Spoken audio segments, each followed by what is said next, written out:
गोकुळामध्ये बालरूपातील श्रीकृष्ण आपले सवंगडी यांच्यासह माता यशोदा आणि गोपिकांना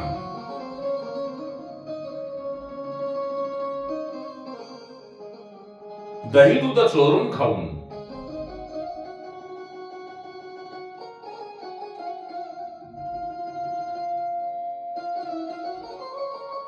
आपल्या सवंगड्यांना आनंद देणे हा जो बालकृष्णांचा उपक्रम चालू होता,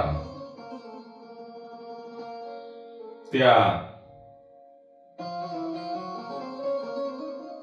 बालरूपांतील लीलांची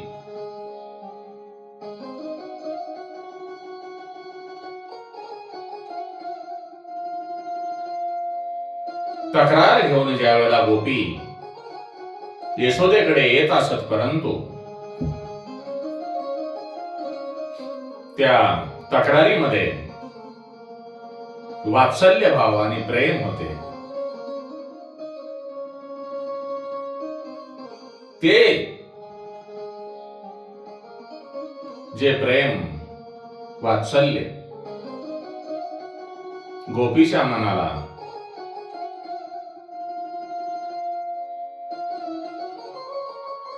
श्रीकृष्णांचे रूप पाहून, श्रीकृष्णांची भुरळ पडून फक्त श्रीकृष्णाला पाहण्यासाठी हे यशोदे तुझ्या कानाने आमचे दही दूध चोरून खाल्ले आहे असे म्हणून तक्रारी करण्यासाठी येत असत. कारण त्यांना श्रीकृष्णाबद्दल एवढी आवड निर्माण झाली होती,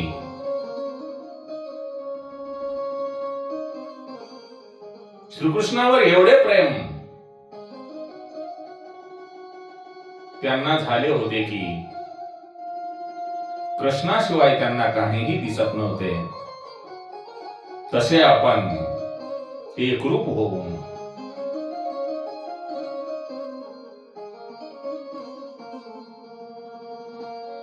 भगवंतावर, ईश्वरावर प्रेम करायला पाहिजे, ईश्वराच्या स्वरूपावर प्रेम करायला पाहिजे. आपण ज्या इष्टदेवतेची आराधना करतो त्यांची मूर्ती आपल्या डोळ्यामध्ये साठवून त्यामध्ये तन्मय होऊन एकांतामध्ये राहून अनन्य भक्ती करा आणि प्रत्येक जीव हा ईश्वराचा अंश आहे असे समजून प्रत्येकावर प्रेम करा. तीच अनन्य भक्ती आहे. कारण आत्मा आणि परमात्मा एकच आहे. त्यामुळे जीव आणि परमात्मा यामध्ये कोणत्याही प्रकारचा कसलाही भेद नाही. ईश्वर हा नित्य आणि अखंड आहे.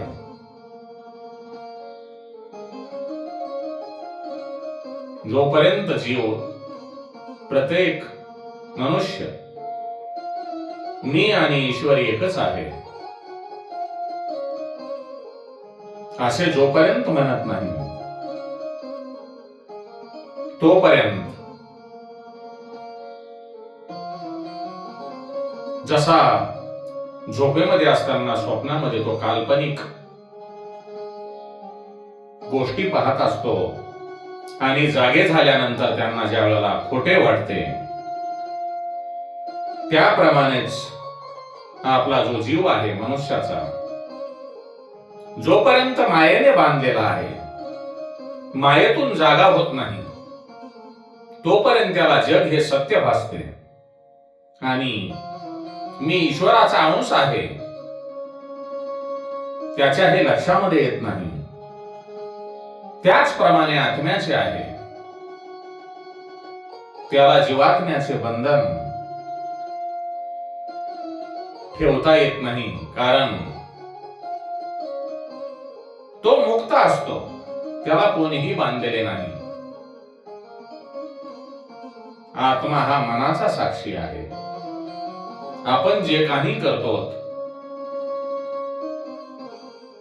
किंवा इतर लोक काही करत असले तरी आपण आपल्या उघड्या डोळ्याने पाहतो, त्याप्रमाणे आपल्या हातून जे काही कर्म घडत असतील त्या प्रत्येक कर्माला आत्मा साक्षी असतो. आणि आपलं जे मन आहे, मनुष्याचं जे मन आहे, ते मन आत्म्याच्या सत्तेनेच काम करते.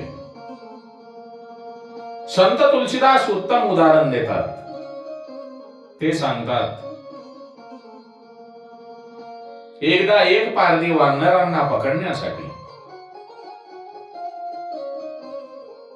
एक सापळा रचतो आणि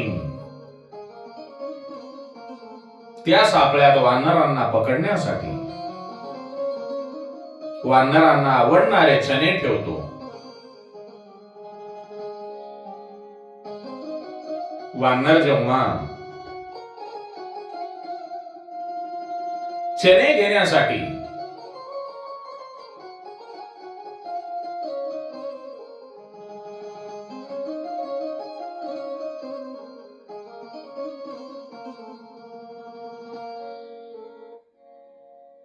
मातीच्या मडक्यामध्ये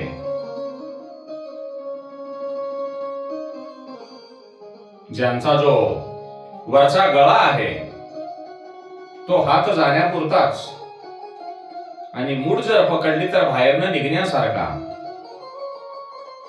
अशा मडक्यामध्ये तो पारधी चणे टाकतो. आणि जेव्हा वानर तो चणे घेण्यासाठी त्या मडक्यामध्ये हात घालतो आणि चणे आपल्या मुठीमध्ये घेऊन ती मूठ वर काढण्याचा प्रयत्न करतो, तेव्हा त्या मडक्यातून त्याचा हात बाहेर निघत नाही. जेव्हा तो हातातून चणे टाकून देतो तेव्हा त्याचा हात त्या मडक्यातून मुक्त होतो. या वानराच्या गोष्टीप्रमाणे संसार हा सापळा आहे आणि संसारातील विषय म्हणजे चणे आहेत. आपलं जे मन आहे, अहंता आणि ममता,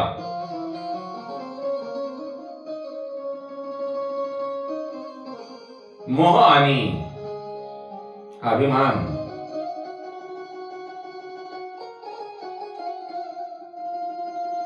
यांच्या विषय रूपी मुठीमध्ये चणे पकडते आणि या संसाराच्या बंधनामध्ये अडकते. श्रीकृष्णांच्या चिंतनामुळे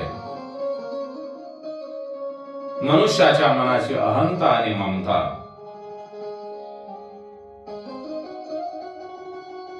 नष्ट होऊन जे काही विषय रूपी चणे आहेत,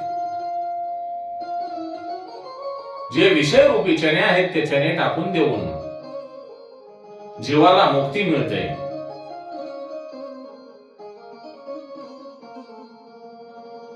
ज्या वेळेला गोपी यशोदेला सांगतात की श्रीकृष्ण हा दही दूध चोरून खातो, त्यावेळेला ती बेचैन होते, कारण तिच्या घरामध्ये भरपूर दही दूध असते, लोणी असते, परंतु माझा काना बाहेर जाऊन दह्यादुधांची चोरी करून का खातो, यामुळे ती बेचैन असते.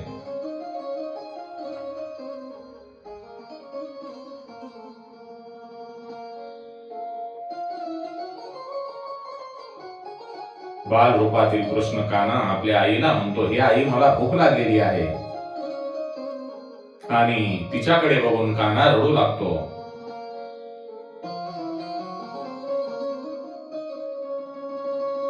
ज्या वेळेला ती कृष्णाला दूध पाजते त्यावेळेला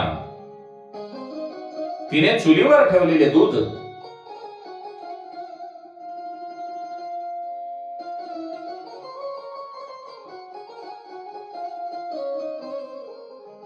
पाहण्यासाठी कृष्णाला आपल्या मांडीवरून उतरून खाली ठेवते आणि तिकडे जाते.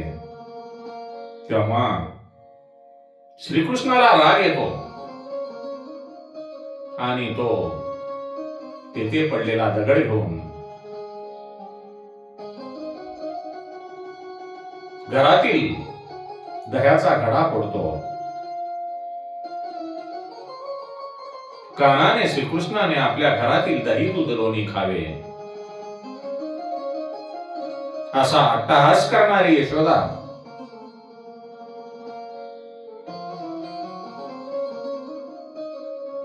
जेव्हा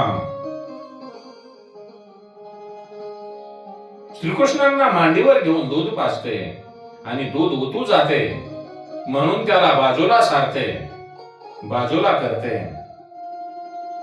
भक्तीमध्ये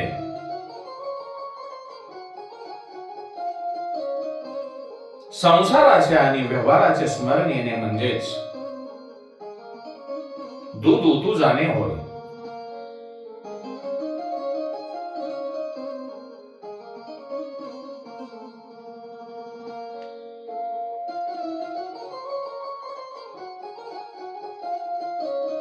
जेव्हा कृष्ण आपल्या घरी असताना त्याचे सवंगडी त्याला बोलावण्यासाठी येतात, तेव्हा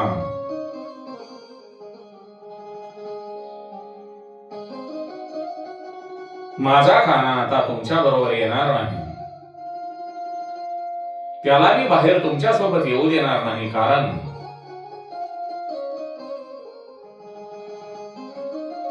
कानाला वाईट सवय लागू द्यायची नाही. कानाबद्दल अनेक तक्रारी गोपी घेऊन येत आहेत, त्यामुळे मी याला आता बाहेर न जाऊ देता ओखळाला बांधून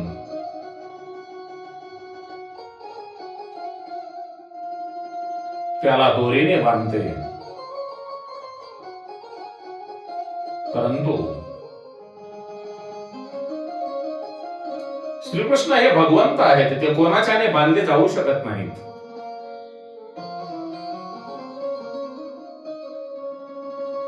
भगवंताच्या स्पर्शामुळे दोरी आपले रूप बदलते. हे पाहून यशोदेच्या बाजूला असलेल्या गोपिका म्हणतात, हे यशोदे, श्रीकृष्णाच्या भाग्यामध्ये बंधन नाही, तो दुसऱ्याला बांधून ठेवतो, पण त्याला कोणी बांधू शकत नाही. ऐश्वर्य शक्ती आणि वात्सल्य शक्ती यांच्यातील हा मधुर वाद असून ऐश्वर्य शक्तीला तिचा पती श्रीकृष्ण हा बंधनामध्ये अडकावा असे वाटत नाही, तर वात्सल्य शक्तीला मात्र शक्तीला श्रीकृष्णाला बंधनामध्ये अडकवायचे आहे. तेव्हा श्रीकृष्ण भगवंत ऐश्वर्य शक्तीला सांगतात, मी गोकुळामध्ये ईश्वर नसून यशोदेचा बाळ आहे. मी जेव्हा द्वारकेत जाईन त्यावेळेला तू मोठी होऊन ये, कारण गोकुळातील गोकुळ लिलेत वात्सल्य भक्ती ही प्रधान आहे. श्रीकृष्णांच्या सांगण्यावरून ऐश्वर्य शक्ती दूर होते.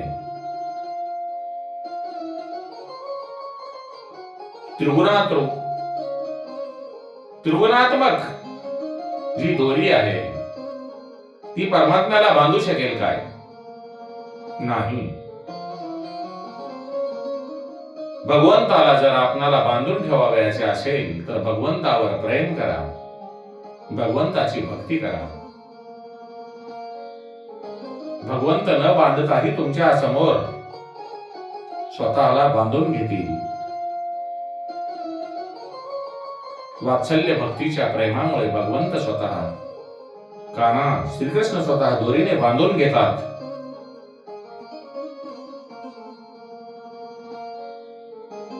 ज्या वेळेला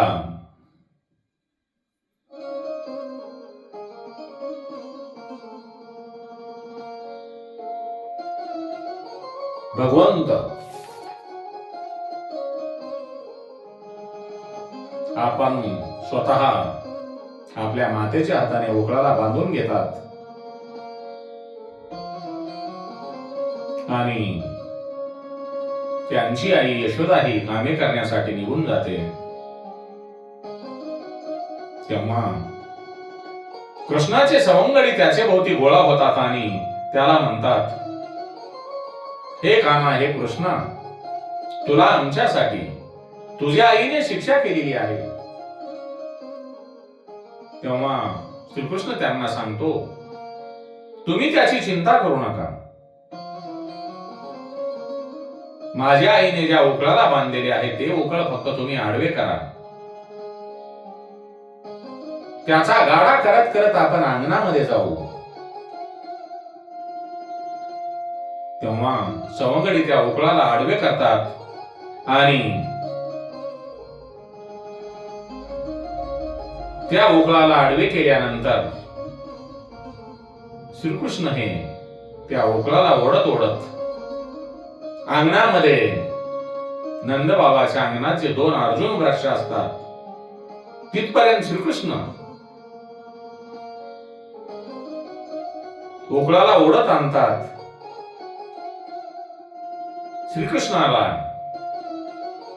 ज्या उकळाला बांधलेले होते ते उकळ दोन्ही वृक्षांच्या मध्यभागी अडकते. जेव्हा श्रीकृष्ण जोर काढून उकळाला ओढण्याचा प्रयत्न करतो, तेव्हा ते दोन्ही अर्जुन वृक्ष उन्मळून म्हणजे उपटून पडतात. त्यातून 2 गंधर्व प्रकट होतात.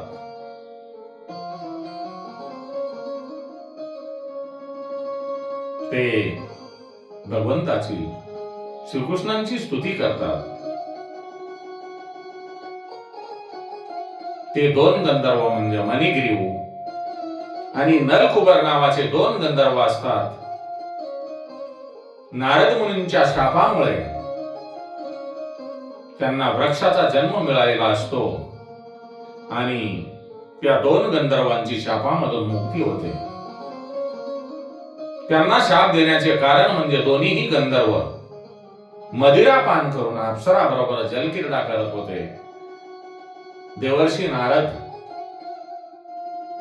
तेथून जात असताना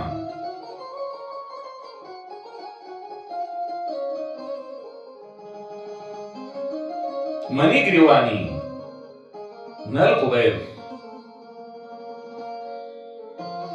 नारदांना पाहून सुद्धा वस्त्र धारण करत नाहीत. म्हणून नारदांना या गोष्टीचा राग येतो. ते त्या दोघांना गंधर्वांना शाप देतात की तुम्ही वृक्ष व्हाल. आणि द्वापार युगामध्ये ज्या वेळेला भगवान श्री हरी नारायण कृष्ण अवतार घेतील त्यावेळेला तुमचा उद्धार होईल. ज्या वेळेला वृक्ष उपटून खाली पडतो त्यावेळेला यशोदा आणि गोपी अंगणामध्ये येतात. तोपर्यंत गंधर्व श्रीकृष्णांना प्रदक्षिणा करून अध्यक्ष होतात. नंदाने धावत येऊन, नंदबाबाने धावत येऊन कानाला बांधलेली दोरी, श्रीकृष्णाला बांधलेली दोरी सोडवली.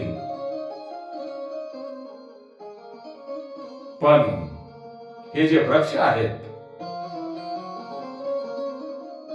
हे कृष्णानेच पाळलेले आहेत. ही जी शंका होती नंदबाबाच्या मनामध्ये उरलेली नव्हती. पण कृष्ण मोठ्या संकटातून वाचला असे यशोदेला आणि गोपींना वाटले. त्यामुळे कधीही भगवंताचे भजन करा. भगवंत आपणाला संकटातून वाचवणारा आहे. म्हणून आपण भगवान श्रीकृष्णांचे भजन करू.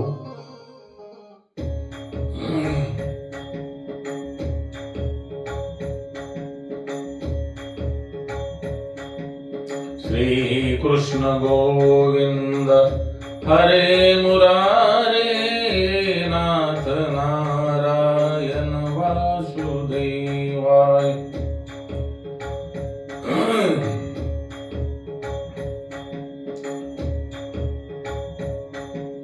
श्री कृष्ण गोविंद हरे मुरारे हे नाथ नारायण वासुदेव. हे नाथ नारायण वासुदेवा. हे नाथ नारायण वासुदेवाय. श्री कृष्ण गोविंद हरे